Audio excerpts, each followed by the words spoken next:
10 अप्रैल 1912 को साउथम्पटन से न्यूयॉर्क के लिए अपनी पहली यात्रा के लिए रवाना हुआ।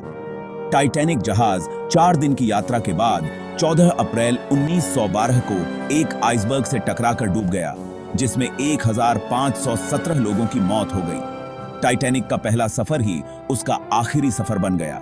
बताया जाता है कि अगर उस वक्त जहाज में कुछ बातों पर ध्यान दिया गया होता तो कई लोगों की जान बच सकती थी। तो चलिए जानते हैं टाइटैनिक से जुड़ी कुछ ऐसी ही रहस्यमयी और दिलचस्प बातों के बारे में।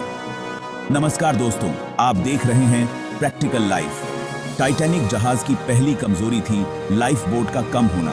टाइटैनिक जहाज का डिजाइन कुछ इस तरह का था कि इस पर आराम से 64 लाइफ बोट लाई जा सकती थी, लेकिन इसे अनदेखा किया गया और सिर्फ 20 लाइफ बोट ही लाई गई। यह लापरवाही इसलिए की गई क्योंकि लोगों का मानना था कि यह कभी न डूबने वाला जहाज है। बोट को खाली छोड़ना, जल्दबाजी में लाइफ बोट को पूरा नहीं भरा गया। गिने चुने लोगों को ही इसमें बैठाकर ले जाया गया, जिस कारण कई लोग बेवजह मौत का शिकार हो गए। दूसरी कमजोरी, टाइटैनिक के दुर्घटनाग्रस्त होने से पहले आगे आइसबर्ग के होने की चेतावनी दी गई थी, लेकिन जहाज के सदस्यों ने इसे नजरअंदाज कर दिया। कहते हैं कि आइसबर्ग दिखने पर ऑफिसर्स ने 30 सेकंड पहले ही इंजन को रिवर्स चलाने का ऑर्डर दिया था, पर आइसबर्ग से बचने के लिए यह काफी नहीं था। अगर 30 सेकंड पहले आइसबर्ग दिख जाता तो शायद टाइटैनिक डूबने से बच जाता। दूरबीन की कमी भी इसके दुर्घटनाग्रस्त होने का कारण है। क्रू मेंबर्स के पास दूरबीन नहीं थी। बताया जाता है कि जिस लॉकर में दूरबीन थी उसकी चाबी गुम हो गई थी, वरना दूरबीन की मदद से पहले से ही आइसबर्ग देख लिया जाता। दोस्तों, आपको बता दूं, टाइटैनिक जहाज 31 मार्च 1909 में बनना शुरू हुआ था और इसके बनने का काम 31 मई 1911 को खत्म हुआ। इसके बनने के दौरान ही 2 लोगों की जान चली गई थी और 246 लोग घायल हो गए थे। यह जहाज इतना शक्तिशाली था कि उसकी आवाज 16 किलोमीटर तक सुनाई दे सकती थी। जहाज के डूबने की खबर सुनने के बावजूद म्यूजिशियन गाने बजाते रहे। ऐसा इसलिए ताकि मरने वाले लोग आखिरी कुछ समय खुशी के बिता सकें। कहते हैं कि जिस आइसबर्ग से जहाज टकराया था वह 10,000 साल पहले ग्रीनलैंड से अलग हुआ था और टकराने के 2 हफ्ते बाद वह आइसबर्ग नष्ट हो गया था। टाइटैनिक के डूबने के कारणों में से एक महत्वपूर्ण कारण था दूरबीन की कमी।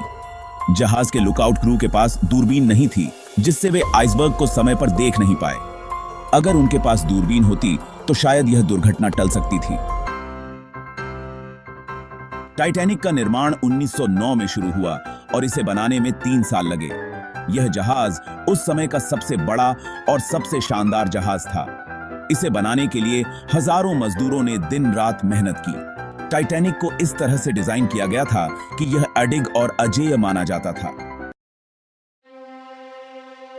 टाइटैनिक पर म्यूजिशियन का समर्पण अद्वितीय था।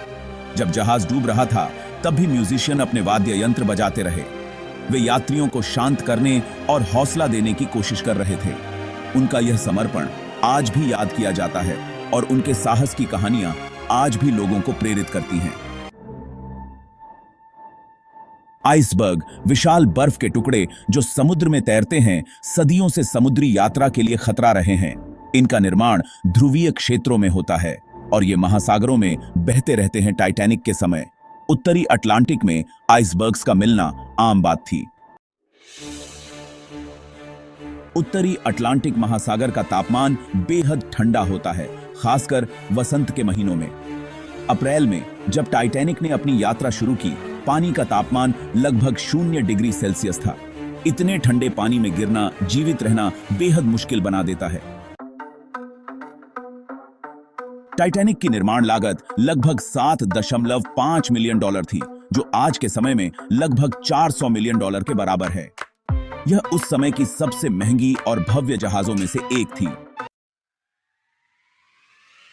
टाइटैनिक की कहानी हमें जहाज निर्माण, मानव साहस और प्रकृति की ताकत की याद दिलाती है।